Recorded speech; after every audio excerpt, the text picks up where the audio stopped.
The Tao of Self-Confidence, episode 645.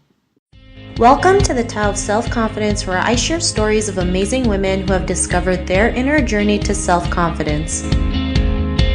Visit our website at thetaoofselfconfidence.com. Your inner journey to self-confidence awaits. Well, hello, friend. Welcome to the Tao of Self-Confidence, where I share stories of amazing women who have discovered their inner journey to self-confidence. I'm your host today, Sheena Yap Chan, and today I have a phenomenal lady on the show today. She is a life coach, and I'm really excited to have her on and share her story with us today on self-confidence. So without further ado, I'm going to introduce you to Karen Lin. Karen, how are you today? Maybe you can fill in a little bit more about yourself to the listeners. Great. Thanks, Sheena. Hi, I'm a life coach and I help women in STEM get promoted. I found out that less than 5% of CEOs in Fortune 500 are women. And I felt like we're in a day and age where that seems really ridiculous to me. And so I want to see that come to parity in my lifetime. But first, women need to get promoted. So I'm really passionate about that. Awesome. Well, thanks for sharing that. And that's insane that only 5%, are women CEOs in Fortune 500 companies. I remember interviewing a ballet dancer, and she even said, like, the ballet industry is still male dominated. So even though it may seem it's woman dominated, there's still a lot of industries out there that are dominated by male. It's up to us to go out there and, like you said, promote ourselves and show others what's possible and bring those numbers up. So thanks for sharing that. And Karen, what's your cultural background? I was born in Taiwan. Both my parents are Taiwanese, so I'm proud to be from Taiwan. Awesome. Well, thanks for sharing that. And what would be your favorite self-confidence quote? I am more than enough.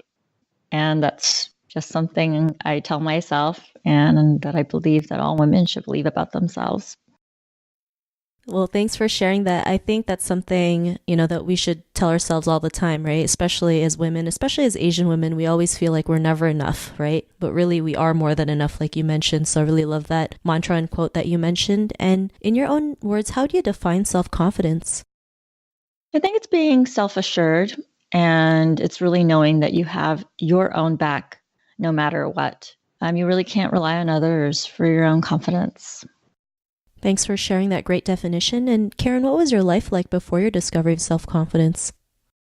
I think this is actually a great question. I really feel like it's more of a journey. And when I was thinking about this, I just thought, was so consumed by my struggle with unattainable perfection growing up. I call it the pursuit of suffering. And one of the, I think the tools used during my childhood was the comparison game. And I think that's really common in Asian childhood. There's always someone doing better. And I think it was meant to motivate us, but it also implies that without achieving enough, you won't be enough. So I actually believe it's a journey and that I'm still on it.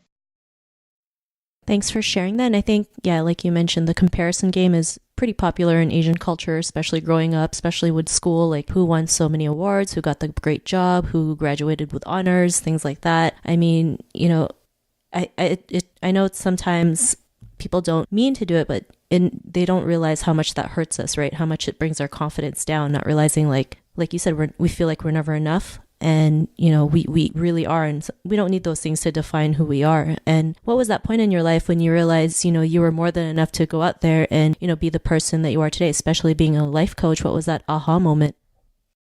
I think there are two significant points in that journey. I think an early one, I was the only Asian kid at my school. So early on as a child, I had that notion there's no one else like me. Like there's always going to be somebody smarter and prettier and more successful and thinner, like whatever you want to name, the adjective, right? But that the combination of all the things that I was, that there's only one me. And I think that helped me get through grade school and growing up in a town without a lot of Asians. And then after becoming a coach, I've always been really passionate about doing the internal work and, modeling the journey because I want to inspire my tribe, right, to join me. And, I just keep hearing so many stories.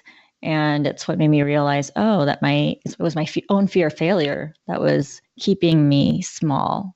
And, to really lean into that and kind of live in that, like the edge of discomfort is what I call it, because that's where the growth is. Thanks for sharing that. And I think, we all go through that, right? The fear of failure, getting laughed at, especially we fear that people might think we're no good. And we feel like failure is such a bad thing, not realizing, failure is part of the process and it builds us character, it builds us strength to keep going no matter what happens, right? Because life is full of ups and downs. It's how we keep moving forward that matters the most. And, because of those realizations, what's your life been like now? It's actually been a beautiful series of failures to really fail my way forward. And, to say, if you want something to really increase your self-confidence, that's really done it. And, it's really allowed me to speak up and say the hard things. And that's been a really huge thing. It's a huge thing as a woman. Thanks for sharing that. And, to the woman who's listening to your episode, she may be in her own journey to self-confidence. What would be that one tip you would give to her? To never take anything personally. Literally anything that anyone ever has to say about you is a projection of where they are. It's a reflection of something within themselves that, they're focused on. It really has nothing to do with you. Thanks for sharing that great tip. And I know that's something we all can learn from, right? I know sometimes I take things personally and, sometimes we just have to step back and realize, just because they say that doesn't mean it's true, right? And we keep going no matter what happens. So thanks for sharing that great tip. And if our listeners wanted to get to know a little bit more about you and what you do or check out some of your work, is there any links or social media profiles we can connect with? Yes, I'm at thelinlife.com. And the Lin Life is my handle on just about everything. And I also have an Alexa flash briefing called the Lin Life Universe. And it's also a little micro podcast helping you to live better in a minute a day. So check it out. Awesome. Well, thanks for sharing that. And to our listeners, if you want to connect with Karen, you can also head on over to thetaoselfconfidence.com and search for Karen's name. Her show notes will pop up along with everything else that we talked about. And I really just want to thank Karen today for taking the time to share her tips and story with us on self-confidence. So thank you so much, Karen. Thank you so much, Sheena, for having me. I really appreciate it. Not a problem. It was really great having you on the show. And to our listeners, be on the lookout for another new episode of another amazing woman's journey to self-confidence. And we'll talk to you soon. Bye for now. Bye. Thank you for tuning in to another amazing episode of the Tao of Self-Confidence. Want to learn how you can use podcasting to market your business? Download your free report by visiting our website at thetaoofselfconfidence.com. Your inner journey to self-confidence awaits.